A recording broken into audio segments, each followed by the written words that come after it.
Hey folks, it's Patriot Nurse. Thanks for joining me today. In this segment, we're going to discuss the cycle of dependency and how profit and control are part of this grid. So I want to discuss the cycle of dependency as it relates to the medical industrial complex, but also how it relates to governments and totalitarian governments in general. So we'll start first with what we've seen over the past few years. Many of us have noticed, once COVID got in full swing, that it seemed to be that we were told how we needed to just trust certain things, trust certain people, and not rely on our own good sense and judgment. And so the take-home message really was, be dependent upon us, whoever the us is. Be dependent upon us. Be dependent upon our product. Our economy returning to normal depends on a product, depends on specialized knowledge that only the select few on the way high ups have. And you peons down there, you just need to take up the crumbs from the floor and be grateful for what you get from us. So the cycle of dependence throughout history is one that is part of the Tytler cycle, if you're familiar with the Tytler cycle of history. Civilizations, nations, groups of people are in a fairly perpetual cycle of dependence, bondage, slavery. From slavery comes hope, a hope that we actually celebrate at this point of the year when we're looking towards the Torah cycle, when we're looking at the reading of the scriptures. Right now, if you look at what's being read, it is the deliverance from Egypt through mighty signs and wonders. This comes in cycles. We see this throughout history, and we've definitely seen it in our own lives for the past few years, that once a group of people becomes in bondage or becomes dependent upon a certain group of people, their freedom gets taken away at an increasing rate. And once they get to a point where they become slaves secondary to dependence, the only thing that frees them from this slavery is faith, and a transformative moment of faith that allows them to break out of that bondage and into independence and a struggle for freedom. Ultimately, that leads to liberty and prosperity. And unfortunately, from prosperity comes this cycle again of overindulgence and then dependence, and then we're going back. Where do we sit right now, and why does all of this matter? I think very definitively we can evaluate the events of the past few years and see that we're in right now this sifting portion, this sifting phase of dependence, where many people have become incredibly dependent upon whatever card they had that was stamped, upon how many iterations of rolling up their sleeves they were subjected to or elected to subject themselves to. And the economy is going through a sifting right now. It's like a bifurcation. People who chose dependence and people who chose independence and faith. And so you see that this dependence allows people to be kept in the dark. It allows people to not only be enslaved in a physical sense, but also to have their minds enshackled. And there's a very definite profit margin that stands to be gained by entities and by very, very large corporations who not only keep people in the dark, but who buy up technologies and who buy up patents that would enable people to have a better quality of life.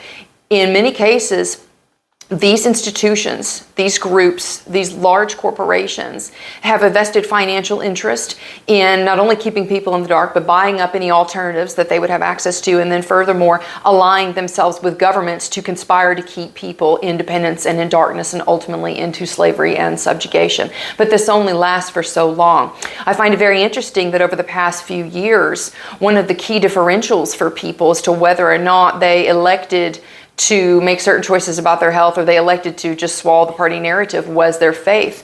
It is quite well established when you look at the history of the Communist Party, particularly the Communist Party in the Soviet Union, the Soviet communists.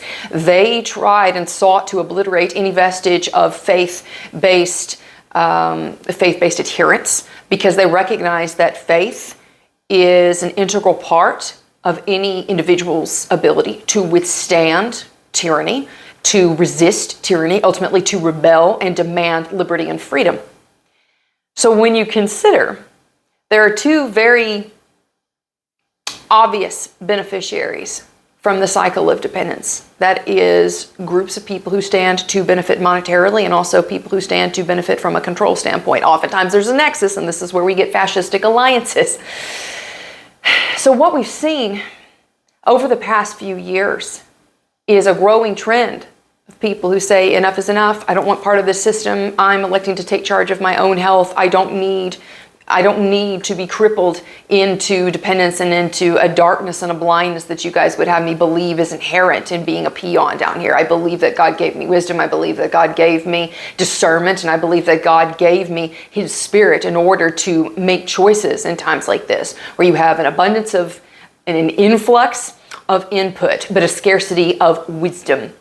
And so I think that as we're moving forward, when we look at the dependence that's been created, the split that we're seeing more and more is there are two different camps of people. You see this in the United States, you see this worldwide, you see this anytime people are trying to form new social alliances, that many times it comes right down to, did you comply? Did you accept that you didn't know, that you weren't smart enough? Or did you elect to maintain your liberty and your freedom in stark opposition against the promise, the false promise, by the way of security? What I see coming over the next few years is increasingly that sifting and that bifurcation of two different camps. Ultimately, to what end, I don't know. But typically, when you look at the cycle, we're setting up for conflict. We might not be in a hard conflict scenario because the population is quite willing at this point to have their consciences dulled through tech and through gluttony, through abundance of pretty much everything. It's easy to keep people subjugated when they have their bread in circuses, which is effectively what the promise was, the carrot that was dangled of bringing the economy back, and then the stick of if you don't do this, you're going to be fired. A lot of people were, but a lot of people found out over the past few years that choosing freedom allowed them to make better choices in their own lives, whether it's financially or whether it was from a business standpoint, that choosing freedom ultimately pays stark dividends. I find it very interesting when you consider that the big decisions in life, the decisions of destiny and what one's legacy is going to be, the big decisions are made by the accumulation of the small ones. The sum total of the little decisions that position us each day to define our character. And so we, as freedom-minded people, we as self-sufficient-minded people, we choose independence over dependency. We choose freedom over security. We choose faith over bondage and slavery. It's interesting because this week, the Torah portion is speaking about the miracles in Egypt that God brought against the Egyptians and against Pharaoh to bring out the children of Israel. And when you consider what it means to be in bondage and in slavery, obviously their labor was made harsh, but there's more to it than just that. They had in many ways devolved, assimilated. They had moved to a place where they were scarcely recognizable and differentiable from the people whom they served. And isn't that a telling thing? Isn't that a prick on the conscience of all of us today? You know, what are we willing to take a stand on that sets us apart from the crowd? What are we willing to give up for our principles? Every person in every generation, A, has to determine what his principles are, and then B, how dedicated he is, even in difficulty, to walking his life out in such a way that there's congruity between his belief systems and between his actions. Ultimately, that congruity between belief system and actions is what defines our destiny and what becomes our legacy when we are gone. May it all be till we're 120. But I see how this next cycle of history is really waiting on us to make that choice in our everyday lives. And so I wanted to encourage us today, hopefully with this video, to remain steadfast, to remain resolute, but also to be freshly clear on whom we serve. Because there will be, in every generation, a new counterfeit of truth. A new counterfeit. And in that counterfeit, people have a choice. A, are they going to do their due diligence? B, are they going to follow their conscience? And then C, are they going to continue steadfastly, even when they face opposition and even when it's not politically correct or popular to do so. We choose in our lives to situate ourselves with every choice towards self-sufficiency, towards independence. Independence as a function of faith and reliance upon God, not another man, not a governmental entity, and not a conglomeration of alphabet soup organizations or corporations that tell us that they truly do have our best interest at heart. We know who we serve, and we make choices in our lives to solidify our destiny and give our children a better future, one of independence and not of dependence. I hope that video was helpful for y'all today. If you did enjoy the video, I hope you'll subscribe to me here on YouTube, Patriot Nurse. You can also support me and stay with me on Patreon, Subscribestar, Cryptocurrency, and PayPal. I got links down below.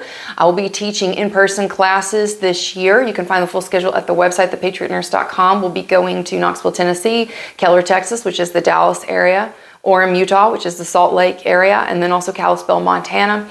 You can find that schedule at the website, thepatriotnurse.com. If you want to train with me in an online setting, I've got a class that is available. It's 4 hours, $129, and you can find that link down below. I really appreciate y'all. I hope you have a wonderful weekend. Thank you so much for your prayers. I am on my way back to full health, and I would ask that you continue to lift me up. Have a wonderful weekend, y'all. For now, it's Patriot Nurse signing off, and I'll see y'all later. Bye.